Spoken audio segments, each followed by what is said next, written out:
Last 2 sessions closing చూసి worry అవుతా ఉన్నారా? నిజం చెప్పాలి అంటే ఎస్టర్డేది కొంచెం వియర్డ్ ప్రైస్ బిహేవియరే ఉండింది. బికాజ్ సేమ్ అప్డేట్ సెన్సెక్స్లో లేకుండే అండ్ ఆప్షన్స్లో లేకుండే, గిఫ్ట్ నిఫ్టీలో కూడా లేకుండే. బట్ ఈ రోజుది మాత్రం ఎక్స్పెక్టెడ్ లెవెలే ఉండే because of bullish data and all. So same thing we have discussed in our analysis video కూడా. ఎప్పుడైనా సరే మార్కెట్లో కొన్ని చేంజెస్ వచ్చినప్పుడు అది మార్కెట్ అడాప్ట్ చేసుకోవడానికైనా and at the same time participants adapt చేసుకోవడానికైనా కొంత టైం పడుతూ ఉంటుంది. సో అప్పటి వరకు మనం ఏంటి అంటే మన సెటప్ యాక్టివ్ ఉంటే ఈ 1:1 ఇంట్రాడే కోసం 1:1, 1:2 వరకు ట్రేడ్ చేయండి.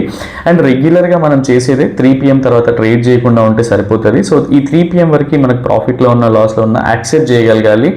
And unless until me setup active ఉండి మీ రిస్క్ రివార్డ్ ఇన్ ప్లేస్ ఉంటే అప్పుడు మాత్రమే మీ పొజిషన్స్ని క్యారీ ఫార్వర్డ్ చేయడానికి ట్రై చేయండి. అదర్వైజ్ అసలు ఇంకొక 3-4 డేస్ ట్రేడింగ్ వదిలేయడం వల్ల పెద్ద ప్రపంచం ఏం మునిగిపోదు. సో దీని గురించి ఎక్కువ వర్రీ అవ్వకండి. ట్రేడ్ చేసేయాలి అనే కంటే మార్కెట్లో ఎప్పుడూ ఆపర్చునిటీస్ వస్తూనే ఉంటాయి. బట్ ఆ ఆపర్చునిటీ వచ్చినప్పుడు మనం మన రైట్ సెటప్తో అండ్ క్యాపిటల్ సేవింగ్స్తో రెడీగా ఉన్నాం అనేది మెయిన్ ఇంపార్టెంట్ థింగ్.